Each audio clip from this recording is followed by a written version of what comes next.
મારું નામ ઘનશ્યામભાઈ પરમાર, હું થાગવેલ તાલુકા કોંગ્રેસ સંગઠન પ્રમુખ છું. આજે જે આવેદનપત્ર આપવામાં આવ્યું, જે ભાગવેલ નવરજીત તાલુકો છે એની અંદર જે ગ્રાન્ટ આવી 2,25,00,000, એ ગ્રાન્ટ જે વિકાસના કામો માટે વાપરવી જોઈએ એ થયું નથી. અને જે અહીંના સ્થાનિક જે ભાજપના નેતાઓ છે એ લોકોએ પોતાના અંગત માણસોને ફાયદો કરાયો છે. એક ગામમાં 36 લાખ રૂપિયા, એક ગામમાં 15 લાખ રૂપિયા એવી ગ્રાન્ટો ફાળવી છે.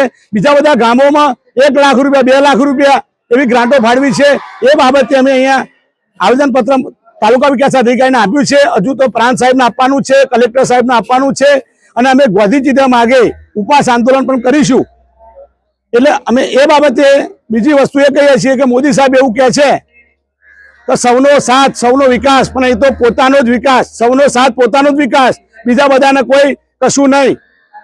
એટલે એ બાબતે અમે અહીં આવેદનપત્ર આપવા આવ્યા છીએ. ભાગવેલ તાલુકાની અંદર 2,25,00,000ની ગ્રાન્ટ આવી છે. એ અમારા ભાગવેલ તાલુકા માટે બહુ આનંદની વાત છે. પણ 2,25,00,000માંથી એક ગામમાં 52 લાખ રૂપિયા, એક ગામમાં 40 લાખ રૂપિયા લોકોએ ગ્રાન્ટ ફાળવી દીધી છે, જે ખરેખર અન્યાય થયો છે. 16 તાલુકા પંચાયતની અંદર સરખા ભાગે જે ગ્રાન્ટ વહેંચણી થવી જોઈએ એ વહેંચણી થઈ નથી. એટલા માટે આ અત્યારે નવો તાલુકો બન્યો, લોકો નવા હતા, કોઈ જાણતા નતા, અજાણતા હતા. એના તાલુકા વિકાસ અધિકારીએ પણ અમને તાલુકા પંચાયત સદસ્યોને જણાવ્યું નથી કે ભાઈ આવો, તમારું ગામનું આયોજન લાવો અને ગામમાં જે ખૂટતું વળતું અમે અહીંથી ગ્રાન્ટ આપીએ. પણ કોઈ અમારા તાલુકા પંચાયત સદસ્યો, સરપંચો બધાને અંધારામાં જ રાખ્યા છે. અને આ લોકો એમના ભાજપના સ્થાનિક નેતાઓથી આ લોકો આયોજન કરી દીધું છે. એ અમને સંપૂર્ણ વાંધો છે અને આ જે આયોજન રદ થાય એવી અમારી માંગ છે. અત્યારે જો દરેક ગામની અંદર રસ્તાનો મોટો પ્રશ્ન છે, પાણીનો મોટો પ્રશ્ન છે, દરેક ગામમાં શૌચાલયનો પણ પ્રશ્ન છે, દરેક ગામમાં શિક્ષણનો પણ પ્રશ્ન છે, રોજગારીનો પણ પ્રશ્ન છે. ઘણા બધા ગામની અંદર એટલા બધા પ્રશ્નો છે.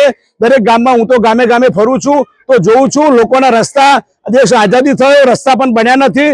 તો આ વખતે અમને એવું હતું કે ભાઈ નાનો તાલુકો, સુખી તાલુકો, એ માટે અમે ભાગવેલમાં જોઈન થયેલા, પણ આ લોકો અમને એટલો બધો અન્યાય કર્યો એ અમારા માટે પણ એક વિચારવા જેવી વાત થઈ છે. જો આ માંગ અમારી પૂરી ન થાય તો અહીંથી ઉગ્ર આંદોલન થશે. અને તમે એકવાર જોયું ચીખલોડની અંદર પેટા ચૂંટણી અમારો કોંગ્રેસ પાર્ટીનો ભવ્ય વિજય થયો, તો દરેક ગામે, દરેક વિધાનસભાએ ચીખલોડવારી કરીશું.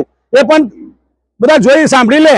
My school is one such future-ready school where I understand each and every concept taught in the class and don't rote learn, where teachers don't just use books and blackboard to teach but use new ways of teaching and learning like audiovisual learning, activity-based learning and group activities, which enhances my conceptual understanding. My school also teaches coding, which is an important 21st century skill. Not just that, I get an opportunity to showcase my skill on a national platform. And with all this, I acquire important skills that make me future ready and confident. Would you also like to know where is my future ready school? Visit now and see for yourself.